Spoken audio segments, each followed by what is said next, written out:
Très bien. On va reprendre après cette courte pause. Ils sont en train d'aller chercher les dernières personnes qui veulent suivre. Donc, je vais juste présenter le côté données et connaissances pendant que tout le monde arrive. Donc, depuis le début, on parle pas mal d'apprentissage, d'IA, d'optimisation automatique, de robotique. Bien sûr, il y a la donnée au milieu de tout ça. Le big data est bien entendu au milieu des débats. Et donc sur les présentations qui vont suivre, ça va tourner autour justement de ces données, de leur compréhension, de l'analyse, comment on les gère, comment on peut les utiliser sur différentes thématiques. Donc pour la prochaine présentation qui sera la première, ce sera donc Anne-Sophie Taillandier qui est IMT, qui est directrice de la plateforme TerraLab, la plateforme Big Data, que j'imagine tu vas bien sûr nous présenter en détail, et donc qui parle de l'accélérateur de l'industrie 4.0. À toi la parole. Bonjour à tous. Donc on va partager la présentation en deux. Moi je vais vous parler rapidement de TerraLab. Et ensuite Pavlo viendra vous parler d'un des projets qui est en cours actuellement sur la plateforme. Donc depuis le début de la journée, on a vu plein de présentations passionnantes, très scientifiques sur des méthodes, des algorithmes, autour de l'intelligence artificielle. Et en fait, là, pour notamment vous, les industriels, mais vous aussi, les chercheurs, en fait, TerraLab, je vais vous parler un petit peu de données, de pouvoir tester toutes ces méthodes, tous ces algorithmes, toutes ces avancées scientifiques sur des données réelles, puisque pour les industriels notamment, c'est toujours plus facile d'évaluer un impact d'une nouvelle technologie, d'une nouvelle méthode, à partir du moment où on peut le faire sur les données. Et c'est un peu pour ça qu'existe TerraLab. C'est-à-dire que pour vous, industriels, donc c'est cette partie-là, hein, pour vous, industriels, en fait, vous aimeriez pouvoir tester ces données sur vos propres données. Maintenant, ouvrir votre SI pour donner un accès à vos données, ça peut être un peu compliqué. Et envoyer vos données sans garantie de sécurité, c'est aussi assez compliqué. Et du coup, c'est pour ça qu'est né TerraLab. TerraLab est né du plan d'investissement d'avenir. C'est un appel à projet auquel on avait répondu en 2012, pour vous dire que ce sujet-là n'est pas récent, mais on le voyait venir arriver. À l'époque, on parlait big data. Maintenant, on parle intelligence artificielle. Mais en fait, moi, je suis toujours un peu sur les mêmes thématiques. Les flèches sont un peu bizarres là-haut, mais c'est pas grave. Mais donc voilà, l'idée c'était quels sont les moyens qu'on peut vous donner pour permettre de mettre à disposition vos données et de tester des recherches ou des innovations sur ces données. On est une plateforme d'expérimentation dans le sens où nous, on est dans le pré-compétitif, c'est-à-dire qu'on cherche à mettre à disposition des moyens technologiques, d'infrastructures, des outils pour vous permettre de tester les choses en conditions quasi réelles pour vous et imaginer derrière l'impact pour une mise en production. Donc c'est pour ça qu'on est là où les flèches sont mal disposées, en fait, sur de l'innovation, de la recherche et puis aussi des étudiants, parce qu'on a aussi au sein de l'IMT un certain nombre de formations et pouvoir travailler avec des étudiants sur vos données, c'est aussi quelque chose qui est intéressant. L'innovation, je dirais que c'est des projets qui sont plus courts, 3 à 6 mois. Donc après, c'est tester des nouvelles technologies sur vos données. C'est des POC, en fait, hein, on peut appeler ça comme ça. Et puis la recherche, en fait, c'est quelque chose qui est limite plus classique pour l'IMT. C'est des projets qui peuvent être du bilatéral ou du collaboratif autour de vos données. Donc très concrètement, TerraLab, donc on est 7. Moi, je dirige la plateforme TerraLab. On est 7 au niveau de l'IMT. Il y a une équipe technique, on a des infrastructures. Ces infrastructures, en fait, on va mettre à disposition d'un projet un espace de travail qui est sécurisé. La sécurité fait partie de notre ADN, ça fait partie des questions qu'on a dès le départ. Et puis dessus, on va l'équiper d'un certain nombre d'outils, d'architecture et d'outils. Et tout ça, ça va être fait en collaboration avec les équipes d'innovation ou de recherche et puis le ou les fournisseurs de données. Et puis on va venir sécuriser cet espace de travail, c'est-à-dire qu'on va venir sécuriser les accès à cet espace de travail.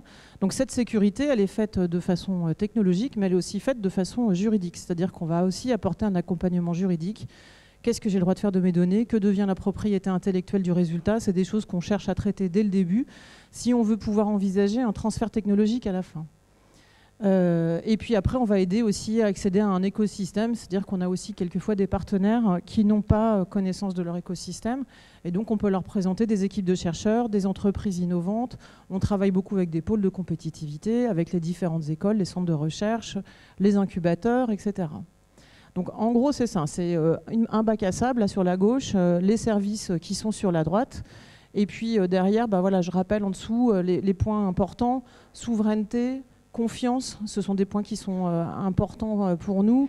De savoir adapter le niveau de sécurité en fonction de ce qu'on veut faire derrière. On cherche toujours à avoir un équilibre assez fin entre sécurité et agilité qui est nécessaire pour développer des travaux de recherche ou d'innovation. Et puis on pense dès le départ à la transition, au transfert technologique qu'on pourra faire après. C'est-à-dire pas vous proposer des outils qui sont complètement orthogonaux par rapport à la politique de vos entreprises. Mais en même temps des outils qui sont des outils utilisables et qui correspondent aussi aux besoins des chercheurs quand ils viennent travailler sur TerraLab. Actuellement, en fait, là j'ai marqué 50, mais en fait cette année on a plus de 60 projets depuis le début qui ont profité de la plateforme. Là c'est juste pour vous détailler ce que c'est que ce bac à sable, hein. Donc il y a l'infrastructure en bas. On parle cybersécurité dans le sens où on cherche aussi à tester des technologies qui vont vous permettre de donner accès à vos données et qui vont vous permettre après aussi de continuer à travailler avec. Donc anonymisation, crypto, tatouage de données. On a fait des POC aussi avec des distributed ledger. Voilà, on teste toujours des technos en pensant que c'est ça aussi qui va faciliter ensuite ces accès aux données, ces partages de données, et qui vous aideront aussi après à envisager la suite. Et puis après, ça c'est tous les outils. Donc on est assez branché open source. On ne vient pas vous proposer ça c'est vraiment volontaire. En fait, c'est pour garder une neutralité. Et puis derrière, mais par contre, si vous voulez venir avec une licence, il y a zéro souci. On n'est pas non plus des ayatollahs de l'open source. On ne voit pas le milieu, c'est pas grave, hein. Toutes les petits carrés, c'était les différentes thématiques. Donc en fait, on a à peu près traité tous les domaines. Sur le bas, on voyait l'énergie, la mobilité, des choses autour du e-gouvernement avec des projets qu'on a eu avec Pôle emploi ou Gallica, par exemple, pour la BNF. Mais après, on a aussi des projets sur l'agriculture, hein, des projets avec l'assurance. Et les trois en haut qui sont vides aussi, en fait, sur le gauche, c'était cybersécurité dont je parlais, hein, quelque chose de très transverse à tous les domaines. Et puis les deux autres, en fait, tout en haut, c'était vraiment l'industrie. Et puis l'autre, c'est la santé aussi, puisqu'on a aussi pas mal de projets autour de données de santé. Et l'industrie et la santé sont vraiment deux thématiques aussi très importantes au sein de l'IMT. Donc je vais faire un focus sur l'industrie, puisque c'est le thème du jour. Là, je rappelle juste ce qu'on va faire. Hein, nous, c'est vraiment l'accès à cette communauté, l'accès à l'écosystème qui existe autour de la donnée. On va aussi aider à la formalisation des cas d'usage, parce qu'on a quelquefois aussi besoin de spécifier un peu plus finement, à partir d'une idée vague, à quelque chose qu'on puisse mesurer aussi à la fin. On va aider dans les spécifications d'architecture.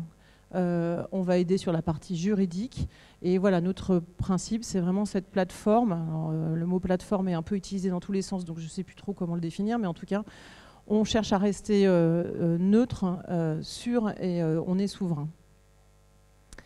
Alors l'industrie, je vais faire un focus dessus. On a de plus en plus de projets. Là, j'ai essayé de vous représenter un petit peu les différentes phases de données en fait, qu'on peut avoir, que ça aille de la partie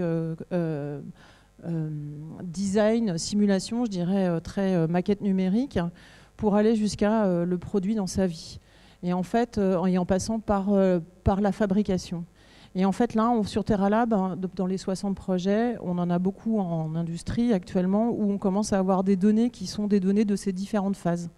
Des moments qui sont juste dans la maquette numérique, des moments où on va faire des rétroactions entre la fabrication et la maquette numérique, des moments où on va faire la rétroaction entre la vie du produit et la fabrication.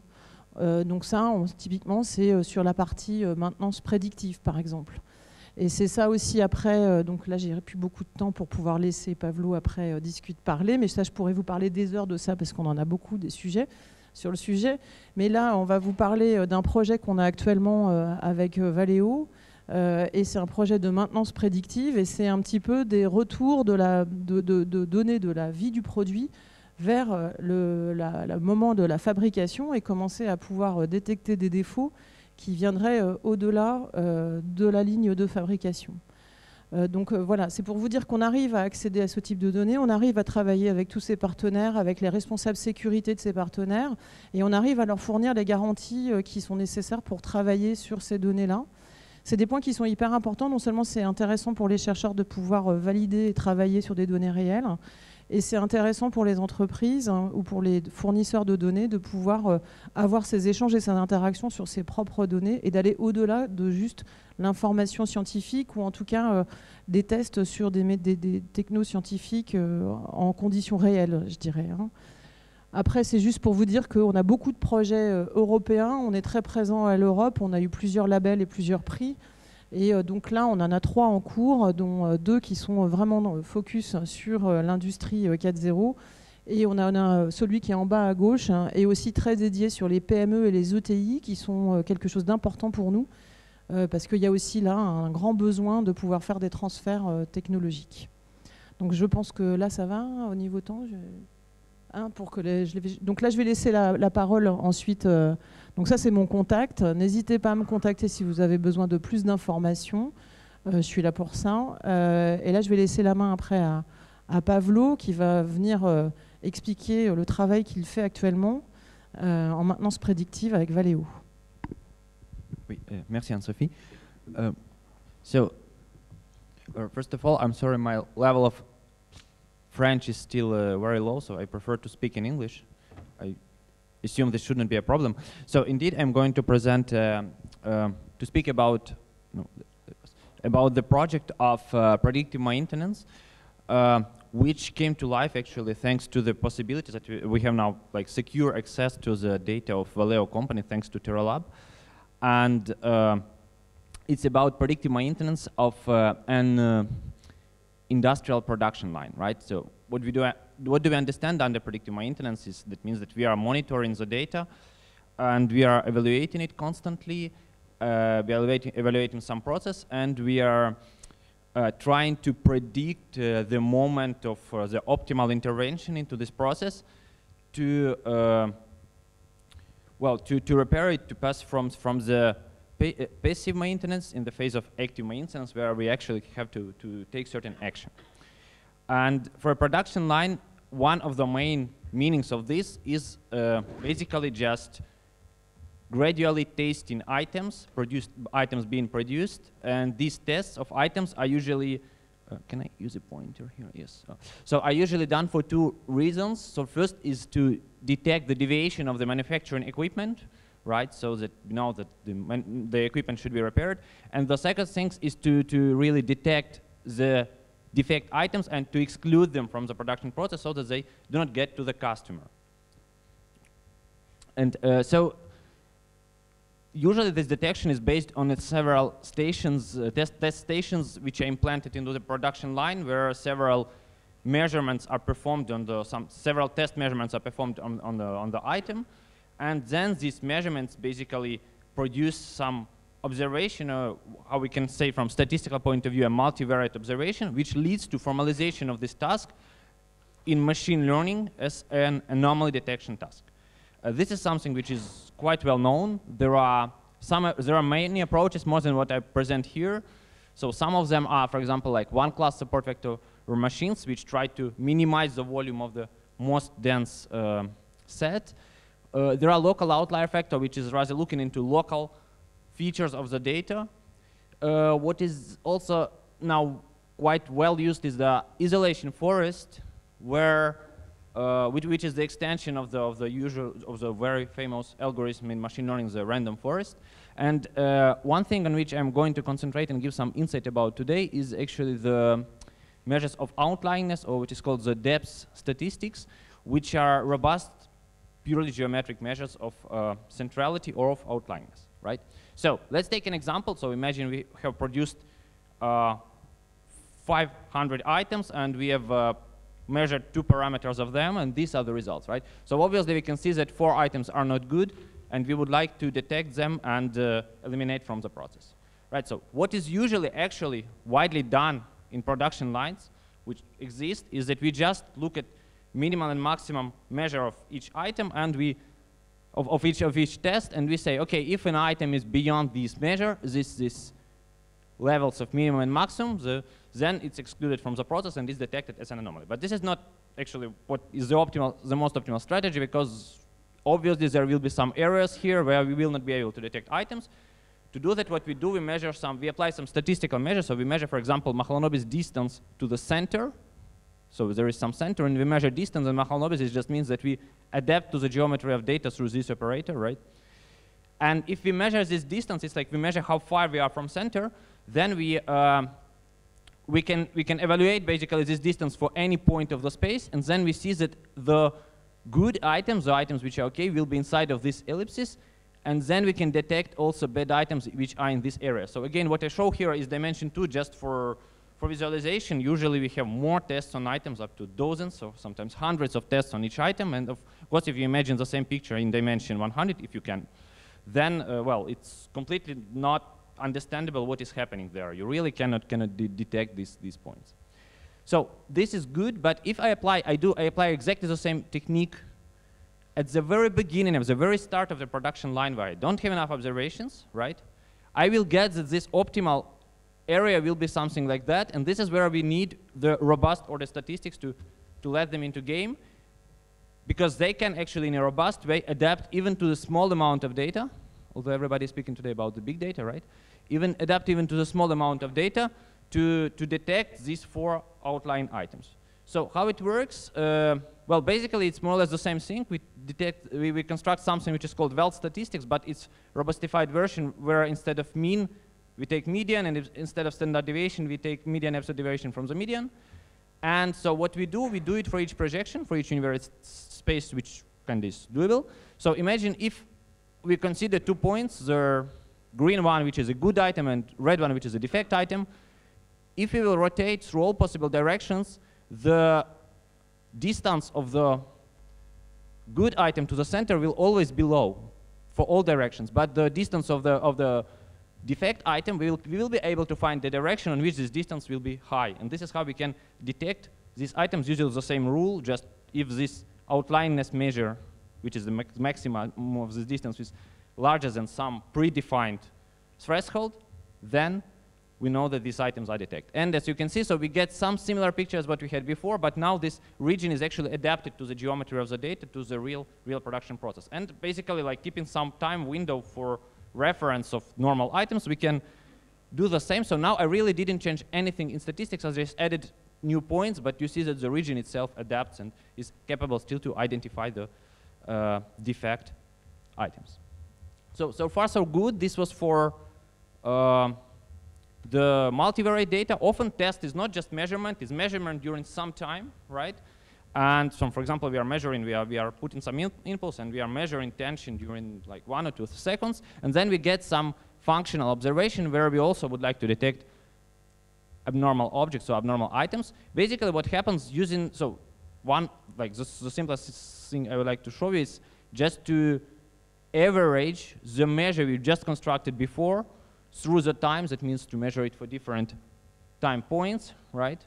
And when we take this average, we can apply the same rule. We will get something like functional outlyingness, to which we apply the simple rule. If this measure is higher than some value, then we just label items as defect. Okay, I should finish. So maybe some short conclusions. So this kind of order statistics, they can really be used for predicting maintenance of industrial production lines. They have quite some nice properties. For example, they are interpretable, something which we, for example, can not that easily achieve with neural networks. And they are simple. They are robust in sense that if the observation is really out of sample, we still detect it, and we will take more or less sure the correct solution, and one can get some statistical guarantees on that. And usually the real-time updates do not demand a lot of effort with them. In some of them, they are intrinsically incorporated, and they are applicable to both to multivariate and functional data. Thank you for your attention. Merci beaucoup. Est-ce qu'il y a des questions? Oui.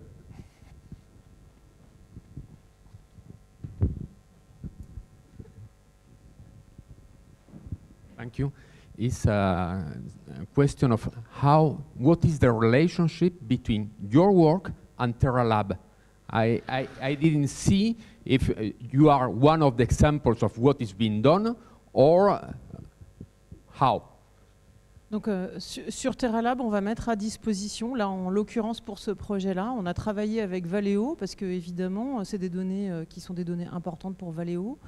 Donc on a travaillé avec Valeo pour faire en sorte de mettre tous les niveaux de sécurité qui soient nécessaires et l'architecture technique qui correspondent aussi aux besoins et aux outils de Valeo.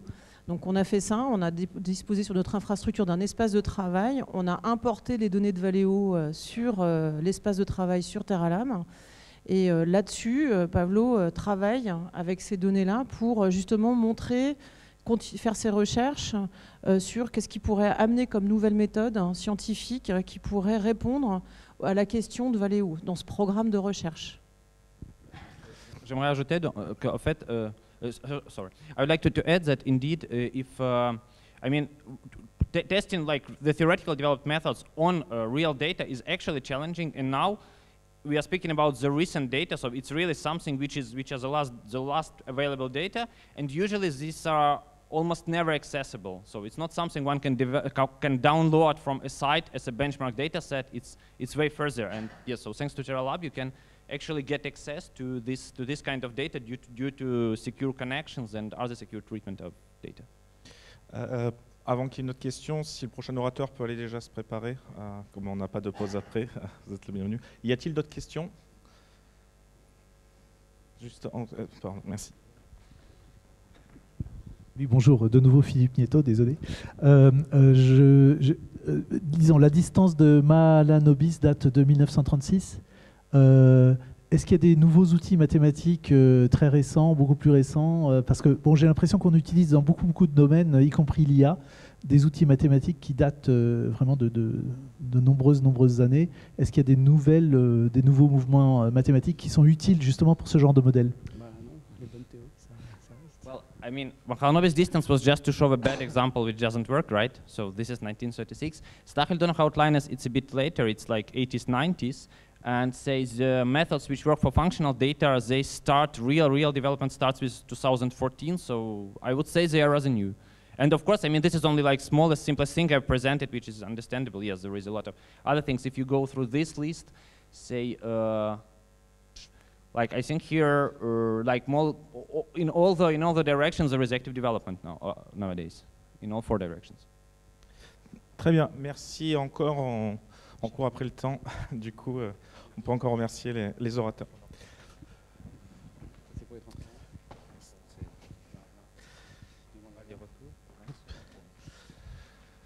Donc la prochaine présentation sera faite par Gaël Richard, professeur à Télécom Paris Tech. Et du coup, ce sera l'intelligence artificielle au service et utilisée pour les sons et la musique. Très bien, merci. Donc bonjour à tous. Donc effectivement, moi je vais vous parler d'intelligence artificielle appliquée au son et à la musique. Donc bien sûr, on est peut-être plus habitué au machine listening lorsque c'est appliqué au traitement de la parole, donc aux signaux de parole, donc effectivement à la reconnaissance vocale, qui va être la transcription de la voix en un texte. La reconnaissance du locuteur, identifier les personnes qui parlent. On peut faire également de la reconnaissance de l'émotion dans la parole, donc effectivement de pouvoir savoir si la voix qu'on est en train d'écouter est triste, gaie, voire que la personne est en train de paniquer. Et on peut faire également de la traduction automatique à partir de la parole, directement dans un texte d'une autre langue, voire faire de la parole d'une langue vers la parole d'une autre langue. Alors lorsqu'on est, donc ça c'est pour la parole, c'est plus balisé.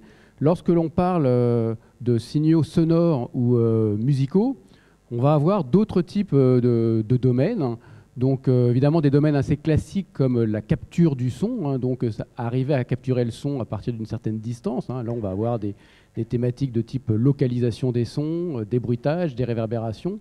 Mais il y a tout un tas d'autres applications ou domaines qui font rapport donc au machine listening. Donc on a par exemple la reconnaissance des sons environnementaux dans un signal audio. reconnaître que si le signal qu'on écoute est un bruit de voiture ou un oiseau.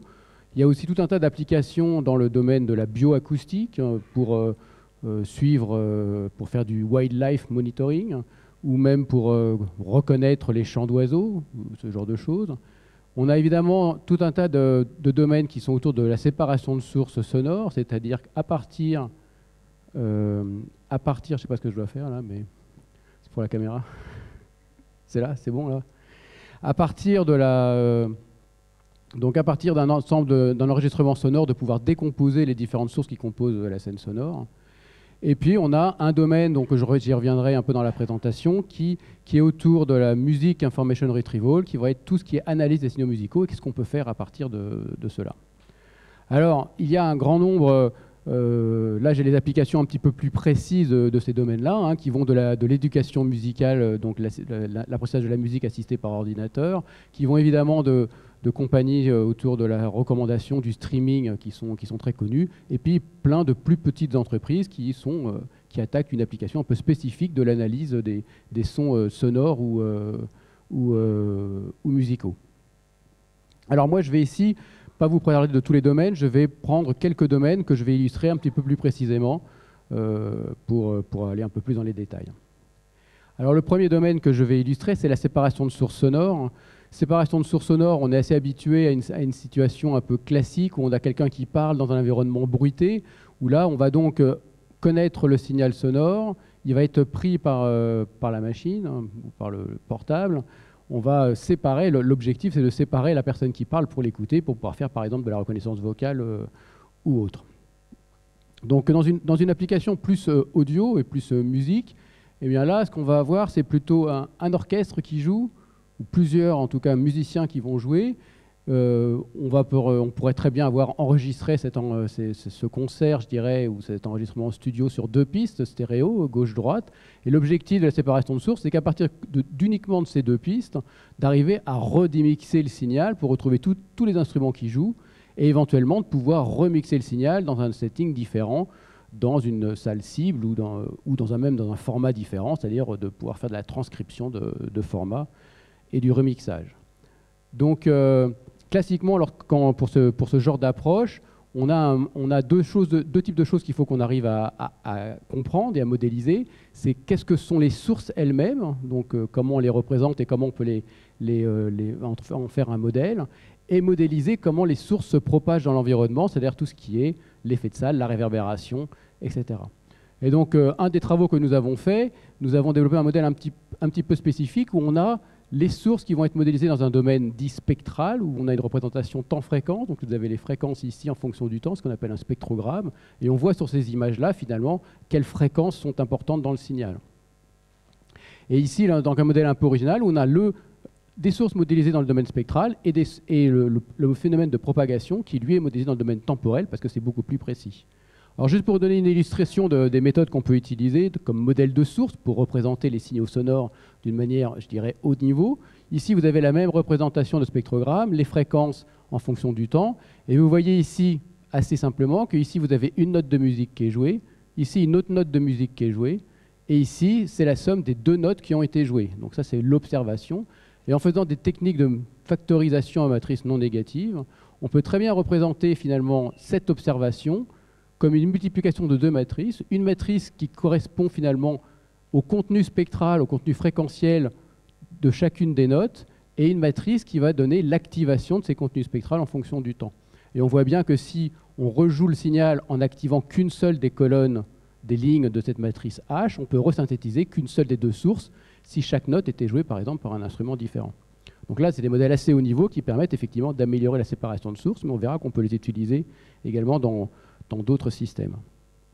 Alors je vais vous faire une petite démonstration ici de ce système. C'est un système donc, qui a utilisé cette technique-là de séparation de sources, et le signal a été remixé par Radio France, donc dans une application un peu de remixage où on met le focus un peu plus sur la voix, ou on le met un petit peu moins. Alors je ne sais pas comment jouer le signal, il faut que j'aille là.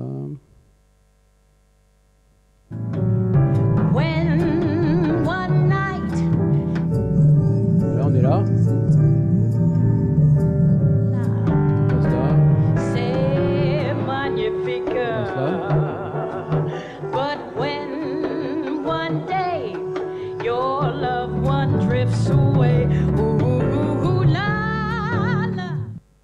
voilà une petite illustration de ce qu'on peut faire. Évidemment, on peut faire un peu plus que simplement refaire un signal stéréo. Un autre domaine qui est un domaine assez intéressant dans le domaine de l'analyse des signaux sonores est le domaine de l'audio-identification, de l'audio ID ou de la reconnaissance sonore. Alors là, l'objectif, c'est quoi? On joue un signal musical, un enregistrement musical, on a notre système d'identification sonore, et en sortie, eh bien, on dit, ben voilà, c'est tel titre, c'est la 5e de Beethoven, enregistrée dans telle salle, dirigée par Herbert von Karajan. Donc là, c'est quoi les challenges? Les challenges, c'est qu'effectivement, ce type de système doit marcher dans n'importe quelle condition, typiquement avec un téléphone portable, même dans une salle comme cela, on joue un signal sur les enceintes et on veut pouvoir reconnaître le signal de musique. Il faut évidemment que ça marche sur des très très grandes bases de données, hein, plusieurs millions de titres, et il faut que ça soit rapide en temps réel. Donc là, effectivement, il y a une compagnie, une des premières applications de ça a été donnée par Shazam, qui est assez connue, c'est exactement l'application Shazam de reconnaissance de signaux musicaux.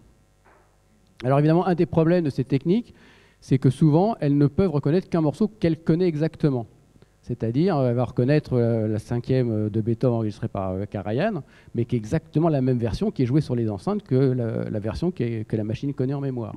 Par contre, elle sera incapable de reconnaître si elle a un enregistrement d'un des musiciens qui est fait en studio, si elle écoute les musiciens, joués par les mêmes musiciens, la même musique, mais jouée en concert, la machine ne sera pas vraiment capable de le faire. Donc là, il y a des techniques effectivement plus récentes qui permettent de régler ce problème un petit peu plus compliqué, où même si la machine ne connaît qu'une version studio de l'enregistrement, elle va pouvoir reconnaître une version jouée live, voire même une version jouée par d'autres musiciens, voire même une reprise dans un style différent. Donc ça, évidemment, ça demande d'extraire des informations un peu plus haut niveau sur les signaux musicaux, de type suite d'accords, mélodie, etc. Donc là, sur ces approches-là, il y a une start-up qui est en pré-création, je dirais, sur ce sujet. Un autre domaine intéressant est la classification automatique et la reconnaissance automatique de scènes sonores et d'objets sonores. Donc là, ici, l'objet, c'est quoi? Vous écoutez un signal, la machine écoute un signal sonore. Avec un système de classification, elle va pouvoir dire le signal sonore a été enregistré dans tel environnement sonore. Dans la rue, dans le métro, dans un bureau, dans une salle de bain. Alors évidemment, ça a beaucoup d'intérêt parce que ça permet évidemment de pouvoir régler tout un tas d'autres applications, notamment tout ce qui est lié à la téléphonie mobile, puisque si on sait dans quel environnement on est, évidemment, on peut régler la capture du son de manière adéquate. Et on fait tout un tas d'autres applications également. Alors la reconnaissance d'événements sonores est un petit peu plus spécifique. Là, à partir du signal sonore, le système de reconnaissance d'événements sonores, lui, va simplement dire quels sont les différents événements qui ont lieu dans cette scène, à quel moment du temps. Il y a eu un coup de klaxon, il y a eu de la parole, il y a eu un chant d'oiseau, etc., etc. Alors, quel type d'approche on peut faire pour ce genre de problème, hein, donc évidemment, vous avez vu pas mal de systèmes de classification. Donc là, ça ne change pas d'autres types d'approches. On fait de la classification. Donc on a le signal audio. On peut calculer des caractéristiques dites designées par l'homme, intelligentes. Et ensuite, on a un système de classification qui peut être des machines à vecteurs support, des réseaux de neurones, voire des réseaux de neurones convolutionnels ou récurrents. Et on peut même sauter toute cette étape de calcul de caractéristiques, calculer juste la représentation de temps-fréquence que je vous ai montré précédemment et appliquer un réseau neuronal pour faire l'apprentissage de features un petit peu plus haut niveau et la classification pour obtenir les différentes classes. Alors, un des travaux qu'on a fait et qui permet d'aller un petit peu plus loin que ces approches plus classiques est de réutiliser ces matrices, ces factorisations de matrices positives pour obtenir des features, des caractéristiques un petit peu plus haut niveau et aider le réseau de neurones à résoudre la tâche de classification. Donc là, je ne vais pas rentrer dans les détails, mais l'idée est ici de décomposer ces spectrogrammes, donc cette observation, sous forme de matrice non négative, et puis d'utiliser les coefficients qui sont obtenus dans la matrice H comme activation de spectres, je dirais, élémentaires. Et c'est ces activations-là qui vont servir de caractéristiques et qui vont être aidées à faire la classification dans le réseau de neurones. Alors j'avais prévu quelques transparents pour expliquer cet aspect-là que je vais sauter parce que Je ne vais pas avoir vraiment le temps. Mais voilà un peu ce que ça donne. Donc on a la matrice d'observation qui rentre. On fait la projection par factorisation négative sur cette matrice H. Et ensuite, on a le réseau de neurones. Et ce qu'on arrive à montrer, c'est que cette factorisation plus haut niveau permet d'utiliser moins de données pour apprendre le réseau de neurones, permet d'avoir un réseau de neurones plus simple, plus petit, tout en ayant des performances égales ou supérieures par rapport à partir directement de l'observation et avoir un réseau de neurones plus complexe. Bon, les performances de ce genre de système est quand même assez forte. Donc là, par exemple, le système que j'ai présenté très rapidement, qui avait obtenu un bon score, était le seul système qui n'utilisait pas de principe de fusion, c'est-à-dire qu'il n'utilisait pas plusieurs systèmes en parallèle pour réaliser la tâche. Et donc, si on enlève les systèmes qui faisaient de la fusion, les trois qui sont autour, c'est un système qui est extrêmement performant pour faire de la reconnaissance de scènes sonores, c'est-à-dire de savoir où on est. Le dernier domaine que je vais illustrer est le domaine Music Information Retrieval, donc l'analyse des signaux musicaux.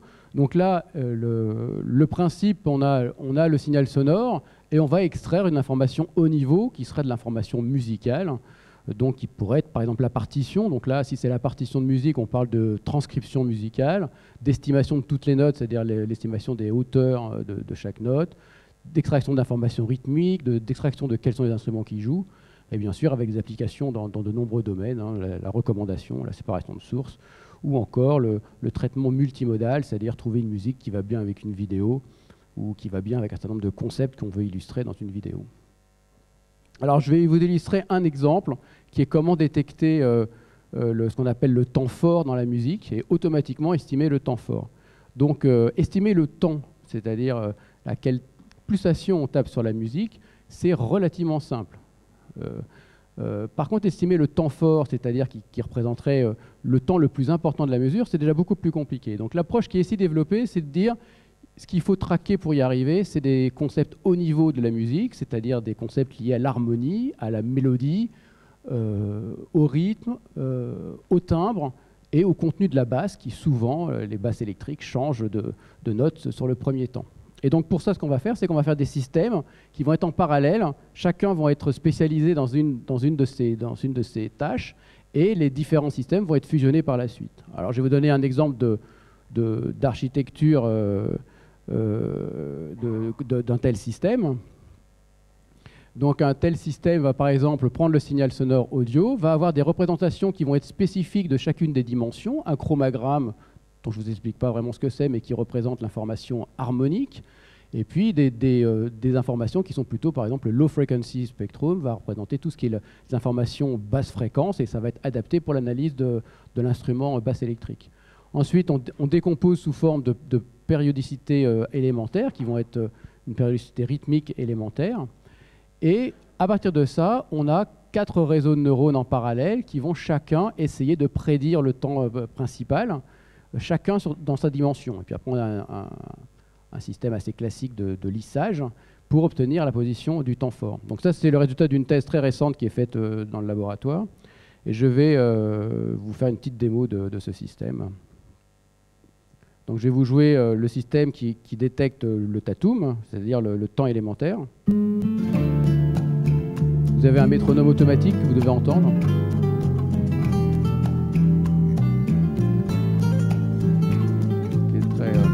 Et puis le temps fort, vous allez voir donc que c'est un concept un petit peu plus qui va plutôt correspondre à... Je l'arrête. Qui va plutôt correspondre, pour ceux qui connaissent un peu la musique, aux différentes mesures, je dirais, de la musique. Alors, bon, désolé, c'est pas hyper facile à jouer avec le...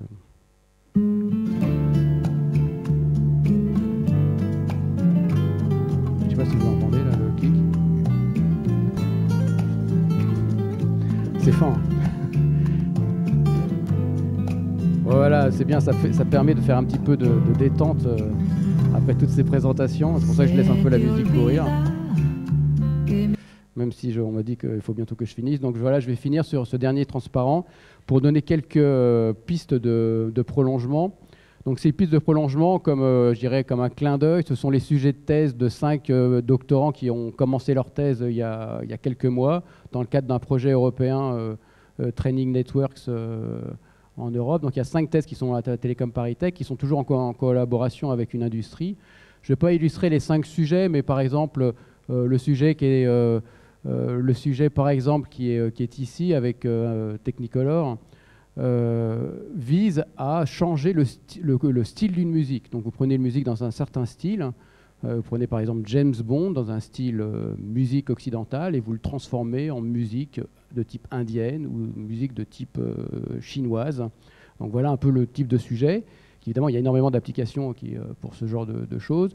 Un autre sujet qui fait résonance un peu à la présentation du retour à Las Vegas, je dirais, où on essaye d'utiliser l'interface par ondes cérébrales, donc par signaux EEG, où à partir des signaux EEG, on essaie de voir si on peut arriver à aider des systèmes de séparation de sources ou d'analyse de signaux musicaux automatiques, puisque en lisant les ondes cérébrales, on peut arriver à détecter quel instrument une personne est en train d'écouter ou en train de focaliser son attention sur lorsqu'elle écoute un morceau de musique. Bon, voilà, quelques exemples, et puis voilà, je m'arrête là parce que je sens que la pression monte. Merci beaucoup. Y a-t-il des questions? Oui, là-haut. Tu y vas, j'y vais. Je sens que tu y vas. Du coup, j'invite le prochain orateur à se rapprocher voilà, dans la présentation. Merci. Bonjour, Benjamin Vignard, IMT. Je voulais savoir par rapport à ce que vous avez présenté sur la description des scènes acoustiques, est-ce qu'on peut envisager des applications pour moduler les sources et améliorer le confort des utilisateurs ou des usagers d'un lieu, par exemple? Alors, tout à fait. D'ailleurs, parmi les entreprises que j'ai citées tout à fait en début, voilà. Les entreprises qui sont là sont Audiring et Cochlear AI, font des systèmes, notamment puis il y en a d'autres qui font ça aussi, des systèmes type casque intelligent qui permettent de moduler les sources en faisant l'identification des sources et en modélisant les sources suivant l'identification qui est faite. Donc effectivement, typiquement, on pourrait avoir des appareils qui permettent de baisser le fond sonore, mais pas la parole, par exemple, parce qu'il reconnaît que c'est la parole.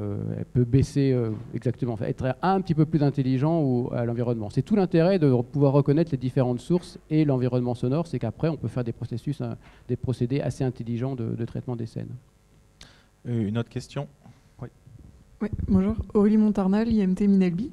J'avais juste une question de curiosité. Au moment où vous décomposez par instrument les musiques, donc vous définissez les différents... j'imagine que ça passe par de la reconnaissance de timbre, etc. Et ce que je me suis demandé, c'est que les harmoniques doivent forcément entrer, pas en conflit, mais on va dire les harmoniques de chaque note jouée vont forcément probablement avoir un écho d'un instrument à l'autre, peut-être quelque chose comme ça. Et je me demandais, vous en avez pas parlé, vous en avez parlé qu'à la fin. Je me demandais si vous avez une décomposition harmonique où vous allez chercher particulièrement la tonique ou un truc comme ça pour trouver l'instrument. Voilà, une question très technique, très musicale. En fait, c'est pas extrêmement facile à répondre en 5 secondes, mais effectivement, c'est un des problèmes majeurs. Je vais repartir sur ce slide-là, puisque ça me permet d'explorer le système. Ici, on fait une séparation de sources de la note 1 et de la note 2. Ici, les deux notes sont mélangées, et on voit qu'on peut faire de la séparation, parce qu'on peut resynthétiser une des deux notes en n'utilisant qu'une des lignes de cette matrice. Si on veut synthétiser la première note à partir de cette somme de deux notes, eh ben, il suffira de jouer cette activation-là multipliée par ce spectre-là. Il se trouve que là, les deux spectres sont bien choisis de telle sorte qu'ils n'ont quasiment pas d'harmonique en commun. Donc on va bien les séparer. S'ils ont des harmoniques communes, comme c'est une décomposition qui est redondante, les deux templates ici peuvent très bien avoir des harmoniques en commun. Et si la séparation marche correctement, ben on aura la même décomposition assez claire, où on pourra générer la première note, bien qu'elle ait une harmonique commune dans ces deux... Mais ça reste un problème très important, qui est un problème effectivement de mauvaise définition du problème, c'est qu'on n'observe qu'une seule chose, qu'une somme de variables, et qu'il faut savoir quelle variable. Mais on utilise effectivement des notions de timbre individuel de chaque note, et donc de modèles de source. C'est pour ça qu'on utilise des modèles de source, en fait. Merci beaucoup. Du coup, prochain orateur.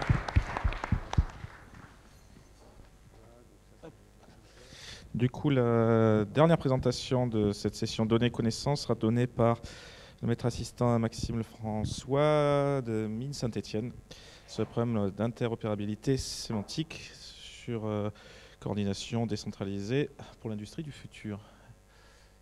c'est bon. Bonjour, merci. En tant que j'ai tendance à parler un peu fort au micro, donc si jamais vous avez les oreilles qui bourdonnent, n'hésitez pas à me faire un signe. Donc je vais vous parler effectivement d'interopérabilité sémantique, de coordination décentralisée, de thèmes qui nous sont chers dans l'équipe informatique et systèmes intelligents à l'école des mines de Saint-Étienne. J'ai choisi cette image là pour représenter un petit peu ce que j'aime bien dessus. Donc on prend là l'exemple du bâtiment intelligent par exemple, et on essaye d'imaginer dans le futur de pouvoir découpler finalement les dispositifs intelligents qui pourraient être déployés dans le bâtiment avec les services intelligents aussi qui pourraient être proposés aux différents acteurs dans ce domaine, donc que ce soit les usagers du bâtiment, mais pas seulement, ça peut être aussi le fournisseur d'électricité, ça peut être ceux qui s'occupent de la maintenance du bâtiment, etc. Donc on peut imaginer que des dispositifs installés par un parti pourraient être utilisés par d'autres. Et donc la clé ici finalement c'est l'interopérabilité entre les différents dispositifs, le décloisonnement des silos, donc la décentralisation un petit peu des décisions qui pourraient être prises dans ce contexte. Donc de manière générale, nous on s'intéresse à l'utilisation conjointe d'informations qui pourraient être des informations mises à disposition par les institutions, des informations ouvertes ou des masses de données qu'on peut capter à partir d'objets intelligents aussi qui vont pouvoir être installés par exemple ici dans le bâtiment intelligent. On a l'humain dans la boucle aussi qui va générer lui des données, qui va exprimer aussi ses préférences et ce genre de choses. Et on veut aussi faire appel à différents services exposés éventuellement par différentes plateformes, donc que ce soit aussi d'autres approches d'intelligence artificielle, mais pas que. Donc ce qui est clé ici, c'est finalement l'interopérabilité entre différents objets hétérogènes et différents services. On a vraiment besoin de disiloter les verticales. Cette interopérabilité, elle est un préalable à la possibilité de coordonner différents services, les objets, les activités humaines. Donc quand on parle d'interopérabilité, quand on parle de décentralisation, d'ouverture, on a de plus en plus le réflexe de penser à l'Internet, de penser au web, qui est l'espace d'information construit au-dessus de l'Internet, qui lui est le réseau, et donc l'avènement du web des objets. Je vais faire un très bref et très vulgarisé aperçu du domaine de recherche dans lequel se situent nos travaux. C'est le web sémantique, et l'idée du web sémantique est de, en gros, tout représenter sur le web avec des URI. Donc c'est les identifiants comme les URL, mais pour représenter des choses du monde réel et pas seulement des pages web, et de représenter les choses sous la forme de graphes étiquetés orientés, où du coup les nœuds sont soit des URL, soit des littéraux, et les relations entre les nœuds sont étiquetées aussi par des URL. Donc avec l'idée que lorsqu'on a une URL en face de nous, on peut aller à cette URL et découvrir plus d'informations, potentiellement sous la forme de graphes aussi comme ça. Et donc avoir du coup un grand web, ce qu'on appelle des fois le Global Giant Graph, où donc toutes les informations sont représentées sous cette forme et identifiées par des URL. C'est une application d'un domaine du coup de la représentation des connaissances, donc qui fait partie de l'IA symbolique. On entend parler d'ontologie et tout ça, donc on est en plein dedans là. Donc différents langages, différentes manières de représenter les connaissances peuvent être finalement projetées sur cette manière-là, qu'on va dire commune, RDF, donc des graphes étiquetés orientés, étiquetés par des URI, et échangés par différents acteurs sur le web. Donc ça marche bien pour représenter des informations sur la Joconde en l'occurrence, ce genre de choses. Dès qu'on va vouloir utiliser les mêmes principes et les mêmes représentations pour des applications industrielles, se pose d'autres questions, parce qu'on n'a pas forcément envie d'appliquer seulement des raisonnements logiques qui viennent des approches de l'IA symbolique, comme les logiques de description et ce genre de choses. On peut avoir envie de représenter par exemple des quantités physiques, ce qui est un besoin très classique. Donc un des petits travaux qu'on a fait récemment par exemple, c'est de proposer un type de données pour n'importe quelle quantité physique et de montrer ensuite que pour l'expert qui formule une requête à une base de connaissances, finalement notre approche à gauche va être beaucoup plus concise que les approches existantes à droite. Les représentations sont plus simples, prennent de moins de place en mémoire, les requêtes s'exécutent plus rapidement et l'expert a moins de chances de faire des erreurs lorsqu'il écrit ses règles. Et donc, tous ces travaux vont un peu en ce sens, de faciliter du coup l'appréhension de ces technologies par les ingénieurs pour faire en sorte que dans différentes verticales, on puisse, par exemple ici, représenter les choses de manière analogue. Donc on extrait un petit peu les concepts qui sont communs, quelle que soit la verticale. Donc ici, on va parler des propriétés des features of interest, par exemple la vitesse des voitures. Et dans le patron en dessous, on représente de manière uniforme, de manière analogue, comment on va représenter, par exemple, la charge nominale d'une machine ou la vitesse moyenne de la voiture sur un certain espace temporel, un certain intervalle temporel, ce genre de choses. Donc en gros, on essaye de représenter la connaissance comme ça, sous la forme de patrons simples qu'on va pouvoir instancier dans différents domaines, dans différentes verticales. Donc là, c'est vraiment du travail de recherche en ingénierie des ontologies. On se focalise sur les domaines de l'ingénierie. Et je vais utiliser ici le graphe en bas à droite pour vous permettre de concevoir un petit peu mieux ce qu'on entend par patron qu'on instancie dans différents domaines. Donc là, on a les petites briques qui vont être de différentes couleurs. La manière de représenter de manière analogue le fait qu'un capteur fait des observations à propos de propriétés observables ou un actuateur fait des actions à propos de propriétés qu'on peut actionner, ce genre de choses. Donc là, on a vraiment une analogie dans notre graphe de connaissances. Donc là, il s'agit d'un standard du World Wide Web Consortium auquel j'ai contribué, du coup, suite aux travaux précédents. Ce standard du World Wide Web Consortium qui s'appelle Semantic Sensor Network a déjà, en l'espace d'1 an, été appliqué dans énormément de verticales. Vous voyez ici les différents cas. Donc si je m'attarde une minute sur l'exemple que je représente en bas, là, qui a été développé par une entreprise qui s'appelle Niras au Danemark, ils prennent un fichier IFC, donc les maquettes numériques du bâtiment, ils le rendent sémantisé, donc représenté avec les formalismes du web sémantique, le RDF. On peut du coup le mettre en ligne, on peut y accéder et faire un espèce de graphe distribué à différentes localisations via des web services. Donc chaque pièce va avoir son URI et quand on va à l'URI de cette pièce, on pourra avoir la description de la pièce avec les capteurs qu'ils contiennent et quand on va à l'URI du capteur qu'il contient, on pourrait avoir l'historique des mesures qui ont été faites par ce capteur avec le standard que je viens de citer, SSN. Et donc on peut mélanger comme ça différentes manière de représenter les informations et tout plonger sur le web et donc imaginez l'émergence de nouveaux services parce que vous savez que le web en tant que plateforme est un énorme générateur de services innovants et ça a été ce qui a du coup son ouverture et sa décentralisation qui a fait son succès. La continuité de ces travaux aussi qui ont été développés dans le cadre du projet ITEA 6 Smart Energy Aware Systems qui s'est terminé en 2016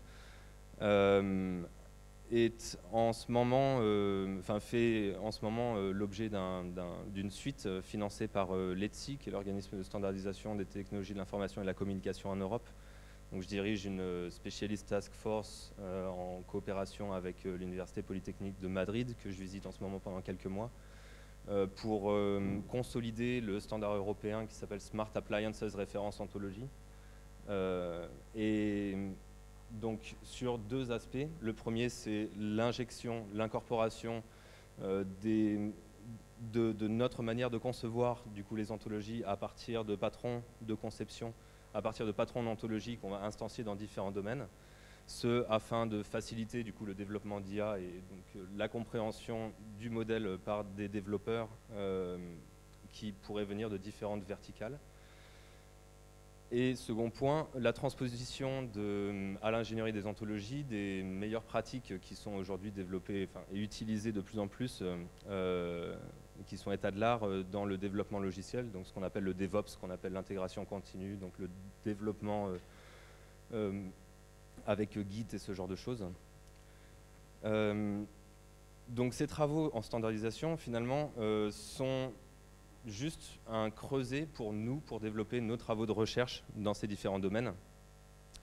Mais c'est aussi une énorme opportunité, puisque la valeur d'une ontologie, la valeur d'un modèle de connaissance comme ça, c'est la taille de la communauté qui l'utilise. Et donc, pouvoir contribuer de cette manière à quelque chose qui est un standard européen. SAREF est mentionné dans certains appels H2020, donc on se positionne maintenant comme une équipe potentielle à contacter pour une tâche sur ces appels H2020 là, puisque on fait partie des quelques experts qui sont vraiment très impliqués dans le développement du modèle de connaissance là qui est poussé par l'Europe. Maintenant, un standard reste un standard, c'est bien. Dans le domaine de l'Internet of Things, le groupe IoTI, donc Alliance for Internet of Things Innovation, a dressé un peu un panel des différents organismes de standardisation et des différents standards qui ont été développés dans différentes verticales en lien, qui évoluent avec l'Internet des objets. Donc on se rend compte là qu'il y a un gros foisonnement des standards. Et ce qu'il faut éviter probablement, c'est de se retrouver dans cette situation-là. Donc là, c'est un petit strip qui vient de XKCD et qui illustre bien le problème auquel on se confronte en ce moment dans le développement de l'Internet des objets, puisque toutes les verticales sont finalement mises ensemble dans le même écosystème, le web des objets. Chacun veut y aller avec son propre standard, et ça ne marche pas du tout comme ça. En réalité, il faut accepter l'ouverture, il faut accepter l'hétérogénéité, il faut accepter d'avoir des approches différentes et qu'on ne peut pas être trop prescriptif sur la manière de représenter les choses, la manière de communiquer au niveau de la Terre entière, quoi. Donc constat, on ne peut pas imposer un format d'échange ni un modèle de données. Donc à Saint-Étienne, on effectue des travaux sur l'intégration de sources de données hétérogènes, par exemple. Donc on a développé un langage qui s'appelle Sparkle Generate, qui permet de générer donc, du RDF à partir d'ensembles de sources dans des formats hétérogènes, de flux de formats hétérogènes d'ailleurs. On a une implémentation open source qui a été financée partiellement donc, par l'ITEA, par des ANR, par des contrats collaboratifs avec Engie. Et avec cette manière de représenter des de générer du RDF à partir de documents et son cousin qui serait générer des documents à partir de RDF, on appréhende du coup l'interopérabilité sur le web des objets de la manière suivante, en se disant peu importe la manière dont les objets communiquent de manière legacy, de manière historique, on peut faire en sorte de considérer qu'ils échangent en fait des informations modélisées selon un graphe de connaissances de notre choix, en utilisant du coup des règles, donc ce qu'on appelle d'élévation pour générer du RDF et des règles d'abaissement. Donc ça c'est l'interopérabilité sémantique, moi j'aime bien l'appeler complètement libérale sur l'Internet des objets. Donc si on imagine que différents objets comme ça peuvent commencer à communiquer et utiliser les capacités de calcul des uns et des autres, donc c'est du coup un enabler de plus pour ce qu'on appelle le fog computing et ensuite le edge computing. On essaie de garder du coup l'information et la capacité de calcul au plus près des nœuds impliqués dans le réseau. Et donc ça fait le lien en fait avec d'autres séries de travaux dans l'équipe, puisque si on imagine que les objets eux-mêmes peuvent communiquer, même s'ils ont été conçus par des vendeurs différents, etc., on peut imaginer qu'ils interopèrent ensemble directement à l'intérieur, par exemple ici, d'un bâtiment, pour se coordonner et pour prendre des décisions, pour répartir le travail entre eux. Donc ça, ce sont des travaux avec Gauthier Picard ici, Orange, où donc tu me corriges si je dis des bêtises, mais ils approximent d'une bonne manière des solutions à des problèmes d'optimisation sous contrainte par distribution et échange de messages avec des petits capteurs. Et ça s'intègre très bien aussi l'interopérabilité avec toutes les approches donc multi-agents qu'on développe dans l'équipe. Donc ici on a un exemple de la plateforme Jacamo à droite où on modélise du coup les artefacts, l'environnement sur lesquels différents agents opèrent et interagissent avec ces artefacts, et puis l'organisation entre ces agents. Donc s'il y a 3 points à retenir probablement de cette présentation, c'est donc le fait qu'on développe des recherches en ingénierie des connaissances appliquées à l'ingénierie, qu'on est impliqué aussi dans des approches de standardisation, mais pas que, et que ça forme juste le creuset pour nous pour développer nos recherches, qu'on propose différentes solutions à base de web sémantique pour l'interopérabilité sémantique, et qu'il y a une complémentarité naturelle du coup entre les différents pôles, entre l'autre thématique forte de l'équipe qui est les systèmes multi-agents. Merci beaucoup. Y a-t-il des questions? Assistance, oui, là-haut. J'y vais, allez.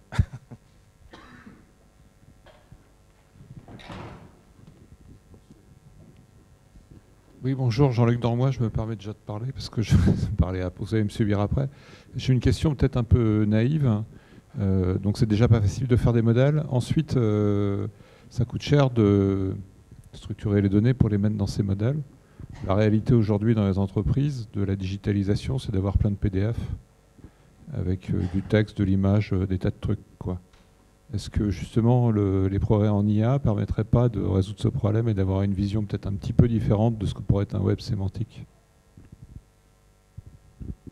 Un peu différent de ce qui serait le web sémantique en considérant web de documents PDF, etc. Ou oui, extraction d'informations structurées. Sont souvent sous une forme qui jusqu'à présent n'a pas été très très facile à analyser. Et l'effort n'est pas fait en général par les entreprises pour peupler ces modèles, ces ontologies que vous proposez. Alors effectivement, on observe dans chaque domaine une émergence des initiatives qui consistent à ouvrir les données et à représenter les données de manière autrement plus structurée que simplement des documents PDF. Mais la réalité dans la plupart des entreprises est encore malheureusement qu'on s'échange des documents PDF et donc l'exemple des... Pour résumer, si vous voulez, le web sémantique a 20 ans et il est toujours pour le futur. Pardonnez-moi, hein, mais... Ouais, pas de souci. Et donc, Tim Berners-Lee, il a beau râler, ça change pas beaucoup, quoi. Ça change doucement. Dans le bâtiment intelligent, les initiatives BIM, l'IFC et compagnie visent justement à numériser, à structurer un peu mieux les échanges entre les différents acteurs sur la conception des bâtiments. Et je pense que on ne se limite pas seulement aux bâtiments, aux initiatives dans le bâtiment. Il y a tout ce qui est les infrastructures ont les mêmes problématiques, la ville intelligente. L'agriculture numérique, tout ça. Donc il y a une émergence de ces initiatives et je pense qu'on faut accepter que pour l'instant c'est peut-être des documents Excel et non pas du CSV, c'est peut-être des documents CSV et non pas des documents structurés comme je l'ai montré avec des jolis graphes, etc. Et il faut faire avec ce qu'on a. Ouais. Est-ce qu'il y a une dernière petite question ?